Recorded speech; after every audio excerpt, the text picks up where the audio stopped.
العالمين والعاقبة للمتقين والصلاة والسلام على سيد الأنبياء والمرسلين أما بعد فأعوذ بالله من الشيطان الرجيم بسم الله الرحمن الرحيم ولله على الناس حج البيت من استطاع إليه سبيلا ومن كفر فإن الله غني عن العالمين صدق الله مولانا العظيم وبلغنا رسوله النبي الكريم ونحن على ذلك من الشاهدين والشاکرین والحمد للہ رب العالمین۔ بارگاہ رسالت میں جھوم کر درود پاک کا نذرانہ پیش فرمائیں۔ الصلاة والسلام علیک یا رسول اللہ، الصلاة والسلام علیک یا حبیب اللہ، وعلی آلک واصحابک یا محبوب رب العالمین صلی اللہ تعالی علیہ وسلم۔ عزیز القدر بزرگوں، دوستوں، نوجوان ساتھیوں، عزیز بچوں، السلام علیکم ورحمۃ اللہ وبرکاتہ۔ یہ ماہ مبارکہ ماہ ذوالقعدۃ الحرام کا مقدس مہینہ جلوہ گر ہے اور آج اس کا 23واں چاند اور کچھ دنوں کے بعد حج کے ایام بھی شروع ہو جائیں گے، اور اس وقت پورے عالم اسلام سے حجاج کرام جوک در جوک بارگاہ خداوندی اور بارگاہ رسالت کی طرف سفر طے کیے ہوئے ہیں۔ کچھ حضرات پہنچ چکے ہیں اور انشاءاللہ تبارک و تعالیٰ جو بھی باقی ہوگے وہ بھی پہنچ جائیں گے۔ اب دیکھیں اللہ رب العزت ارشاد فرماتا ہے وَلِلَّهِ عَلَى النَّاسِ حِجُّ الْبَيْتِ مَنِ اسْتَطَاعَ إِلَيْهِ سَبِيلًا وَمَنْ كَفَرَ فَإِنَّ اللَّهَ غَنِيٌّ عَنِ الْعَالَمِينَ۔ اور اللہ کے واسطے لوگوں کے ذمہ اس مکان کا حج کرنا ہے، یعنی اس شخص کے جو کہ طاقت رکھے وہاں تک کی سبیل کی، اور جو شخص منکر ہو تو اللہ تعالیٰ تمام جہاں والوں سے غنی ہے۔ کلام مجید برہان رشید کی اس آیہ مبارکہ سے حج کی فرضیت کا ثبوت ملتا ہے، اور حج کی فرضیت یہ قطعی ہے، اور اس کی فرضیت کا انکار کرنے والا کافر ہو جاتا ہے۔ اس لیے کہ یہ اللہ کا حکم ہے کلام مجید میں، اور نص قطعی کا جو منکر ہوتا ہے وہ اصول ہے ہمارے فقہاء اور محدثین کے یہاں کہ نص قطعی کا انکار کرنے والا بندہ خارج از اسلام ہو جاتا ہے۔ لہذا کلام مجید کی اس آیت مبارکہ سے پتہ چلا کہ حج یہ کیا ہے؟ فرض ہے، لیکن تمام پر نہیں۔ اللہ تعالیٰ نے جن جن بندوں کو صاحب استطاعت بنایا ہے ان بندوں کے لیے فرض حج کیا گیا ہے کہ وہ اللہ کے گھر تک پہنچے اور اس کے گھر کا طواف کرے اور حج ادا کرے۔ تو حج کا تذکرہ کلام مجید سے بھی ثابت ہے۔ اب حدیث مبارکہ میں آپ کے سامنے بیان کروں۔ ہمارے نبی علیہ الصلوۃ والسلام نے اسلام کے 5 ارکان کو بیان کرتے ہوئے آپ کو معلوم ہونا چاہیے کہ اسلام کے بنیادی 5 ارکان ہیں۔ پہلے کلمہ، نماز، روزہ، حج اور زکوٰۃ، یہ اسلام کے 5 بنیادی ارکان ہیں۔ تو ہمارے نبی علیہ الصلوۃ والسلام نے ان 5 ارکان کا تذکرہ کرتے ہوئے ارشاد فرمایا بنی الاسلام علی 5، کہ اسلام کی بنیاد 5 چیزوں پر ہے۔ شہادت لا الہ الا اللہ وان محمد رسول اللہ، پہلا یہ کہ اللہ اور رسول کی گواہی دے کہ میں اللہ اور رسول کو مانتا ہوں۔ نمبر 2، وإقام الصلاۃ، نماز کو قائم کرے، وإیتاء الزکاۃ، اور زکوٰۃ ادا کرے، والحج، اور حج ادا کرے، وصوم رمضان، اور رمضان شریف کے روزے رکھے۔ تو کلام مجید کی نص قطعی سے بھی حج مبارکہ ثابت ہے، اور رسول پاک علیہ الصلوۃ والسلام کی حدیث مبارکہ سے بھی حج کا ثبوت ہمیں ملتا ہے۔ دیکھیں اب جب حج بیت اللہ کے لیے انسان جب اپنے وطن کو چھوڑ کر کے اس دوسرے ملک میں اجنبی لوگوں کے درمیان جاتا ہے، حالانکہ انسان کی طبیعت کے اندر یہ چیز ہوتی ہے کہ وہ اپنے بیوی بچوں سے محبت کرتا ہے، اپنی اولاد سے محبت کرتا ہے، اپنے دیش سے محبت کرتا ہے، اپنے محلے والوں سے، اپنے اڑوسی سے، اپنے پڑوسی سے، یہاں تک کہ مال جائیداد تمام چیزوں سے انسان محبت کرتا ہے۔ اور حج کے اندر حکم یہ ہے کہ ان تمام چیزوں کو چھوڑ کر کے اس بارگاہ میں حاضر ہو جاؤ۔ اب دیکھیں حالانکہ انسان چھوڑنا پسند نہیں کرتا کہ وہ اپنے ماں باپ کو چھوڑے، اپنے بیوی بچوں کو چھوڑے، اپنے زمین و جائیداد کو چھوڑے، اپنے کاروبار کو بند کر کے 1 مہینہ تک کے لیے وہاں چلا جائے، یہ کوئی بھی بندہ پسند نہیں کرتا۔ لیکن ہم لوگ اگر یہ تمام چیزوں کو چھوڑ کر جاتے ہیں، اس کا مطلب یہ ہے کہ ہم اللہ کے حکم پر عمل کرتے ہوئے اس بارگاہ میں حاضر ہوتے ہیں۔ دیکھیں اب حج بیت اللہ یہ کتنا نیک عمل ہے اور کتنی بڑی سعادت ہے، وہ سماعت فرمائے۔ سیدنا ابو ہریرہ رضی اللہ تعالیٰ عنہ بیان کرتے ہیں، سئل النبی صلی اللہ علیہ وسلم، ہمارے نبی علیہ الصلوۃ والسلام سے پوچھا گیا، ای الاعمال افضل، یعنی کون سے عمل اچھے ہیں، کون سے عمل اچھے ہیں؟ قال رسول اللہ صلی اللہ علیہ وسلم، تو ہمارے نبی علیہ السلام نے ارشاد فرمایا، ایمان باللہ و رسولہ، کہ اللہ اور اس کے رسول پر ایمان لا۔ آگے فرمایا قیلا، پھر پوچھا گیا ثم ماذا، اس کے بعد کیا ہے، اس کے بعد کون سا عمل افضل ہے؟ تو ہمارے نبی علیہ السلام نے فرمایا قال جہاد فی سبیل اللہ، تو حضور نے فرمایا کہ اللہ کی راہ میں جہاد کرنا یہ افضل عمل ہے۔ قیلا، پھر پوچھا گیا ثم ماذا، یا رسول اللہ اس کے بعد کون سا عمل بہتر ہے؟ تو ہمارے نبی علیہ السلام نے فرمایا کہ حج مبرور، کہ حج مبرور یہ بھی بہترین اور افضل عمل ہے۔ دیکھیں اب آپ دیکھیں کہ اللہ کے نبی علیہ السلام کی بارگاہ میں پوچھا گیا کہ یا رسول اللہ افضل اعمال کون سے ہیں؟ تو حضور نے پہلے کیا فرمایا کہ ایمان باللہ و رسولہ، کہ اللہ اور رسول پر ایمان لائے۔ اس کے بعد فرمایا جہاد فی سبیل اللہ، کہ اللہ کی راہ میں جہاد کرے۔ اور آخر میں کیا فرمایا؟ ہمارے نبی صلی اللہ علیہ وسلم نے فرمایا کہ حج مبرور، یہ حج مبرور بھی افضل ترین عمل ہے۔ اب دیکھیں حج مبرور کسے کہا جاتا ہے، یہ بھی میں آپ کو سناتا چلوں۔ حج مبرور کیا شے ہے؟ وہ حج کہ جس کے دوران کوئی گناہ کا ارتکاب نہ ہوا ہو۔ حج مبرور اس حج کو کہتے ہیں کہ جس حج کے دوران گناہ کا ارتکاب بندے نے نہ کیا ہو۔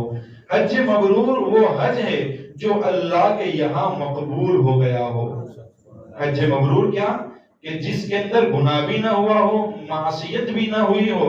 اور حج مبرور وہ حج ہے جس کو اللہ نے قبول کیا ہوا ہو، یعنی اللہ کے یہاں مقبول ہو۔ حج مبرور وہ حج ہے جس میں کوئی ریا اور شہرت مقصود نہ ہو، اور جس میں کوئی فسق و فجور بھی نہ ہو۔ یعنی حج مبرور کے اندر یہ بھی ایک علامت ہے کہ اس کے دل کے اندر ریاکاری نہ ہو، دکھاوا نہ ہو، اور کوئی فسق و فجور یعنی چھوٹے سے چھوٹا گناہ کا بھی اس نے ارتکاب نہ کیا ہو۔ حج مبرور وہ حج ہے جس سے لوٹنے کے بعد گناہ کی تکرار نہ ہو اور نیکی کا رجحان بڑھ جائے۔ حج مبرور اس حج کو کہا جاتا ہے کہ جب بندہ حج بیت اللہ سے اپنے وطن میں لوٹ آئے تو لوٹ کر آنے کی صورت میں وہ گناہوں کی طرف مائل نہ ہو، گناہوں کو ٹھکرا دے، گناہوں سے بیزار ہو جائے، اپنے آپ کو معصیت سے، گناہوں سے دور کر کے نیک کام کی طرف لو لگا لے۔ اگر یہ عمل کسی میں پایا جائے تو سمجھ لو کہ اس بندے کا حج مبرور ہوا ہے، یعنی اللہ کی بارگاہ میں قبول ہو چکا ہے۔ حج مبرور وہ حج ہے جس کے بعد آدمی دنیا سے بے رغبت ہو جائے اور آخرت کے سلسلہ میں دلچسپی دکھائے۔ یہ جو میں نے 5 صفات بیان کی، یہ صفات جس بندے میں نظر آ جائے سمجھ لو کہ اللہ تعالیٰ نے اس بندے کے حج کو قبول فرما لیا۔ اور حج مبرور کہتے ہی اس حج کو ہے جو بارگاہ الہی میں مقبول ہو چکا ہو۔ تو جس کا حج اللہ کی بارگاہ میں مقبول ہو جاتا ہے وہ بندہ اس پاک سرزمین سے اپنے وطن میں تشریف لانے کے بعد اللہ کی طرف لو لگاتا ہے، نماز 5 گانا کا عادی بن جاتا ہے، اللہ کے حقوق کو ادا کرنے میں کمپلیٹ ہو جاتا ہے، چاہے اللہ کا حق ہو یا بندوں کا حق ہو، تمام معاملات میں وہ اللہ سے ڈرتا ہے اور دین اسلام کی طرف رغبت رکھتا ہے۔ جس بندے کے اندر یہ تمام چیزیں پائی جائے تو سمجھ لینا چاہیے کہ اللہ رب العزت نے اس بندے کے حج کو قبول فرما لیا ہے۔ اور میں نے پہلے کہا کہ ایسے حج کے متعلق ہمارے نبی علیہ السلام سے پوچھا گیا کہ یا رسول اللہ کون سا عمل افضل ہے، تو اللہ کے رسول نے فرمایا کہ پہلے اللہ رسول پر ایمان لانا، پھر جہاد فی سبیل اللہ کرنا، اس کے بعد تیسرے نمبر پر جو فرمایا وہ کیا ہے، حج مبرور، وہ اللہ کی بارگاہ میں مقبول ہوتا ہے۔ آگے فرماتے اب دیکھیں کہ حج مبرور اگر کسی کا ہو جائے تو وہ بندہ بڑا خوش نصیب ہوتا ہے، اس کی قسمت کا ستارہ چمکا ہوا ہوتا ہے۔ فرماتے ہیں سیدنا ابو ہریرہ رضی اللہ تعالیٰ عنہ بیان کرتے ہیں کہ ہمارے نبی علیہ السلام نے ارشاد فرمایا العمرۃ الی العمرہ کفارۃ لما بینہما والحج المبرور لیس له جزاء الا الجنہ۔ فرماتے ہیں کہ بندہ ایک عمرہ دوسرے عمرے تک، ایک عمرہ کیا اور دوسرا عمرہ کرنے جب بندہ جائے گا تو ایک عمرے سے لے کر دوسرے عمرہ تک جو گناہ ہوئے ہیں اللہ تعالیٰ اس کے گناہوں کو معاف فرما دیتا ہے۔ یہ عمرہ کی برکت ہے۔ آگے ہمارے نبی السلام فرماتے ہیں کہ والحج المبرور لیس له جزاء الا الجنہ، اور جس بندے نے حج مبرور کیا ہے اللہ کے یہاں اس کی جزا جنت کے علاوہ اور کچھ نہیں ہے۔ جس بندے کا حج مبرور یعنی مقبول ہو چکا ہے تو اللہ کے یہاں اس کا بدلہ کیا ہے، جنت الفردوس ہے، اللہ اسے جنت عطا فرمائے گا۔ دیکھیں ابن شماسہ فرماتے ہیں کہ ہم حضرت عمر بن عاص رضی اللہ تعالیٰ عنہ کی خدمت میں حاضر ہوئے۔ حضرت عمر بن عاص صحابی رسول ہے، جبکہ وہ قریب المرگ تھے، یعنی موت کے قریب تھے، مرض الموت کا وقت تھا، ان پر آخری ایام تھے حضرت عمر بن عاص، تو ان کی بارگاہ میں یہ حاضر ہوئے۔ وہ کافی دیر تک روئے، پھر انہوں نے اپنا چہرہ دیوار کی طرف کر لیا۔ اس پر ان کے صاحبزادے نے چند سوالات کیے۔ حضرت عمر بن عاص کی بات، حضرت شماسہ فرماتے ہیں کہ ہم حضرت عمر بن عاص کی بارگاہ میں اس وقت حاضر ہوئے کہ جب آپ کا آخری وقت چل رہا تھا، آپ قریب المرگ تھے یعنی موت کے قریب تھے، تو جب ہم آپ کے پاس گئے تو آپ رونے لگے اور اپنا منہ دیوار کی طرف کر لیا۔ تو جیسے حضرت عمر بن عاص نے اپنا منہ دیوار کی طرف کر لیا تو آپ کے بیٹے نے آپ سے چند سوالات پوچھے۔ اب وہ سوالات کیا تھے سنیے۔ پھر انہوں نے اسلام قبول کرنے کی کہانی سناتے ہوئے فرمایا، اس نے حضرت عمر بن عاص نے ان کے سوالات کے جو جوابات دے رہے تھے تو جواب دیتے دیتے انہوں نے جو اسلام قبول کیا وہ داستان سنائی۔ سنیے، فرمایا جب اللہ نے میرے قلب کو نور ایمان سے منور کرنا چاہا تو میں رسول پاک علیہ الصلوۃ والسلام کی خدمت میں حاضر ہوا اور عرض کیا یا رسول اللہ صلی اللہ علیہ وسلم اپنا داہنا دست مبارک پھیلائیں تاکہ میں بیعت کروں۔ کیا فرمایا کہ جب اللہ رب العزت نے مجھے اسلام دینا چاہا، مجھے ایمان کے نور سے منور کرنا چاہا، میرے دل میں ایمان کے نور کو داخل کرنا چاہا تو میں بارگاہ رسالت میں حاضر ہوا اور حاضر ہو کر کے میں نے اللہ کے رسول علیہ السلام سے عرض کیا کہ یا رسول اللہ اپنا داہنا ہاتھ آگے بڑھائے تاکہ میں آپ کے ہاتھ پر اسلام کے نور کو اپنے سینے میں داخل کر دوں، میں مسلمان ہو جاؤں۔ دیکھیے پھر میں نے اپنا ہاتھ کھینچ لیا۔ جب رسول پاک نے بڑھایا تو حضرت عمر بن عاص کہتے ہیں کہ رسول نے ہاتھ بڑھایا تو میں نے اپنا ہاتھ کھینچ لیا۔ توجہ سے سننا، کیا فرماتے عرض کرتے کہ آپ صلی اللہ علیہ وسلم نے پھیلایا، پھر میں نے اپنا ہاتھ کھینچ لیا۔ ہمارے نبی علیہ السلام نے فرمایا کہ اے عمر تجھے کیا ہوا؟ کیا فرماتے ہیں کہ عمر بن عاص تجھے کیا ہوا؟ جب تو نے عرض کی کہ یا رسول اللہ ہاتھ پھیلاؤ تو میں نے ہاتھ کو پھیلایا، تو تم نے ہاتھ کھینچ کیوں لیا؟ تمہیں کیا ہو گیا ہے؟ تو کہتے میں نے عرض کی میری ایک شرط ہے۔ حضرت عمر بن عاص کیا کہتے ہیں کہ یا رسول اللہ اسلام تو میں قبول کر لوں گا لیکن ایک شرط ہے، اس شرط کی بنا پر میں اسلام میں داخل ہونا چاہتا ہوں۔ ہمارے نبی علیہ السلام نے فرمایا کہ تمہاری شرط کیا ہے، تم کیا چاہتے ہو؟ تو میں نے عرض کی، حضرت عمر بن عاص کہتے ہیں کہ میں نے عرض کیا میری مغفرت کر دی جائے۔ کیا شرط رکھی کہ یا رسول اللہ میں اس شرط پر مسلمان ہونا چاہتا ہوں کہ آپ مجھے ایڈوانس میں بتا دیں کہ تیری مغفرت ہو گئی ہے، تیری مغفرت کر دی گئی، آپ مجھے بتا دیں۔ تو ہمارے نبی علیہ السلام نے فرمایا اما علمت ان الاسلام یہدم ما کان قبلہ، فرمایا کہ اے عمر بن عاص کیا تجھے معلوم نہیں کہ جو بندہ اپنے باطل مذہب کو چھوڑ کر اسلام میں داخل ہوتا ہے اللہ رب العزت تمام اس کے گناہوں کو معاف فرما دیتا۔ کیا فرمایا؟ اے عمر بن عاص اما علمت ان الاسلام یہدم ما کان قبلہ، کہ جو بندہ اسلام میں داخل ہوتا ہے، کلمہ پڑھتا ہے اور ایمان کے نور سے اپنے دل کو منور کرتا ہے، اللہ رب العزت اس کے تمام صغیرہ کبیرہ گناہوں کو مٹا دیتا ہے، پاک اور صاف کر دیتا ہے۔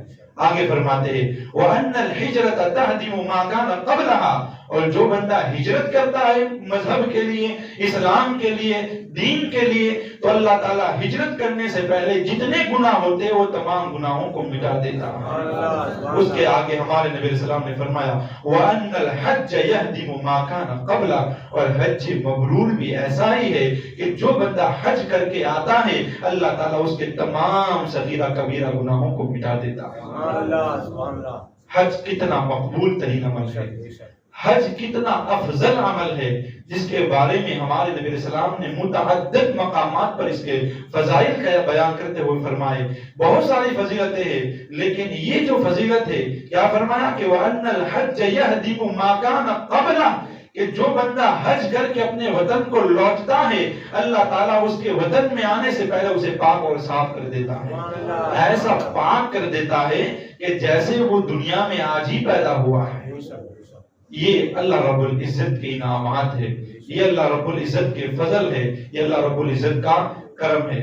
اچھا باتیں تو بڑی ساری ہے، آخر میں ایک اور حدیث پاک میں عرض کر دوں۔ ایک حدیث میں سیدنا ابو ہریرہ رضی اللہ تعالی عنہ ارشاد فرماتے ہیں کہ ہمارے نبی علیہ السلام نے فرمایا کہ من حج للہ فلم یرفث ولم یفسق رجع کیوم ولدتہ امہ، فرمایا کہ جس شخص نے اللہ کے لیے حج کیا اور اس نے اس دوران فحش کلامی یا جماع اور گناہ نہیں کیا، کیا فرمایا جس نے اللہ کے لیے حج کیا اس کی نیت اللہ کو راضی کرنے کی تھی اور حج کرنے کے دوران نہ اس نے اپنی بیوی سے جماع کیا، نہ کوئی گناہ کیا، نہ فسق و فجور کیا، تو ہمارے نبی علیہ السلام فرماتے ہیں کہ رجع کیوم ولدتہ امہ، جب وہ لوٹتا ہے تو ایسے لوٹتا ہے جیسے اس کی ماں نے اس کو آج ہی پیدا کیا ہے۔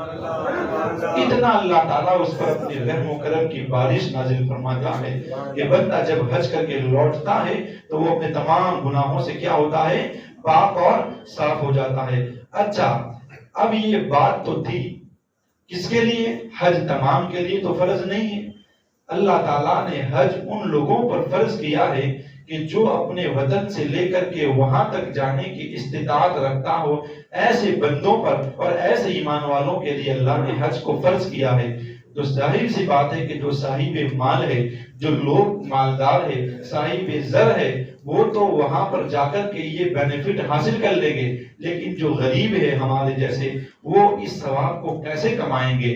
تو ہمارے نبی علیہ السلام نے غریبوں کو بھی مایوس نہیں فرمایا، غریبوں کو بھی مایوس نہیں فرمایا۔ آخری باتیں سن لیں، فرماتے ہیں ہمارے نبی علیہ السلام نے ارشاد فرمایا جو شخص مسجد صرف اس لیے جاتا ہے کہ بھلی بات سیکھے یا سکھائے، دیکھیں کیا فرمایا کہ جو بندہ مسجد اس ارادے سے جاتا ہے کہ اچھی بات سیکھوں گا یا سکھاؤں گا، تو ہمارے نبی علیہ السلام فرماتے ہیں اسے ایک کامل حج کا ثواب عطا کیا جاتا ہے، اسے ایک حج مکمل کامل حج اکمل کا ثواب اللہ اس کو عطا فرماتا ہے۔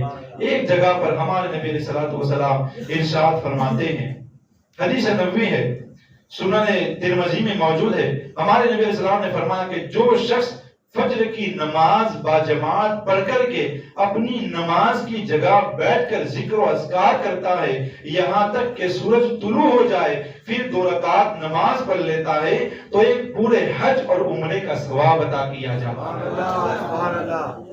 اب دیکھیں، ہماری قوم کو سوچنا چاہیے کہ نماز فجر پڑھ لینے کے بعد، نماز فجر پڑھنے پر نہیں ہے، نماز فجر ادا کر لینے کے بعد اپنی جگہ پر بیٹھا رہے یہاں تک کہ سورج طلوع ہو جائے، پھر 2 رکعت نماز پڑھ لے، نفل اشراق پڑھ لے، تو ہمارے نبی علیہ السلام نے کیا فرمایا؟ اللہ تعالیٰ اس کو ایک حج اور ایک عمرے کا ثواب عطا فرماتا ہے۔ یہ تو نماز فجر پڑھنے کے بعد بیٹھنا اور بیٹھنے کے بعد 2 رکعت نفل پڑھنے پر اجر ہے۔ اب جس نے فجر پڑھی ہوگی اس کو کتنا اجر ملا ہوگا، وہ آپ غور کریں، کیونکہ نفل پڑھنے پر اتنا اجر ہے تو فرض پڑھنے پر اللہ کتنا ثواب دیتا ہوگا۔ آج افسوس کے ساتھ میں یہ عرض کر رہا ہوں اور آپ سے ریکویسٹ بھی ہے کہ ہماری مسجد کوئی معمولی نہیں، یہ شاہی مسجد ہے، جامع مسجد ہے، لیکن افسوس میں کیا کہوں، یہ ریکارڈ ہو رہا ہے، لوگ بھی سن رہے ہوں گے، انشاءاللہ مجھے بھی بڑا دکھ ہے کہ ہمارے یہاں نمازیوں کی بڑی قلت ہے، فجر والے ایک سب مشکل سے ہوتی ہے۔ اللہ تعالیٰ ہمیں توفیق عطا فرمائے۔ آج آپ یہ ارادہ کر کے جائیں، اللہ تعالیٰ کی رحمت تو دیکھیں گا، اللہ بخشنے پر آیا ہے لیکن کوئی بخشش کا طلبگار بھی تو ہونا چاہیے۔ ہمارے نبی علیہ الصلوۃ والسلام ارشاد فرماتے ہیں کہ جو شخص اپنے گھر سے باوضو ہو کر کسی فرض نماز کے لیے نکلتا ہے تو اسے احرام باندھے ہوئے حاجی کے برابر اجر ملتا ہے۔ کیا فرمایا؟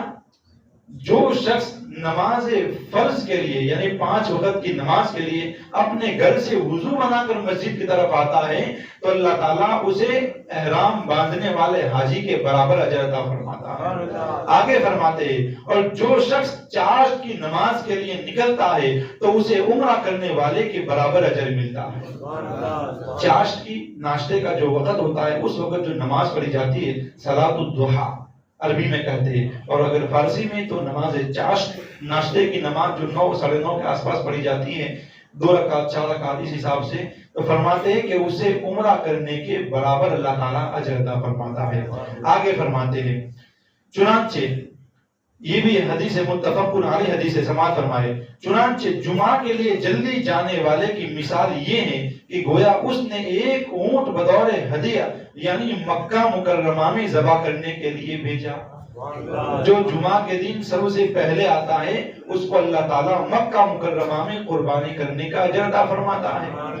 اس کے بعد جو جاتا ہے اس نے گویا ایک گائے بطور ہدیہ کے دیا، اور اس کے بعد جو جاتا ہے گویا اس نے ایک مینڈا بطور ہدیہ پیش کیا۔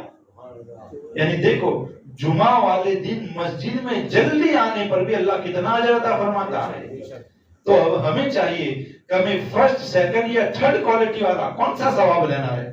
بھئی بولو نا، اگر دنیاوی معاملات کے اندر اگر ہم کسی چیز کو چوائس کرنا چاہے تو کوئی سیکنڈ یا تھرڈ کوالٹی کو پسند نہیں کرتا، ہر بندہ یہ چاہتا ہے کہ میں فرسٹ کیٹیگری میں آؤں، مجھے فرسٹ کوالٹی دی جائے، فرسٹ کوالٹی کا مجھے سامان مل جائے۔ تو ثواب کے اندر اللہ تعالیٰ نے 3 کوالٹی بیان کی، فرسٹ، سیکنڈ اور تھرڈ۔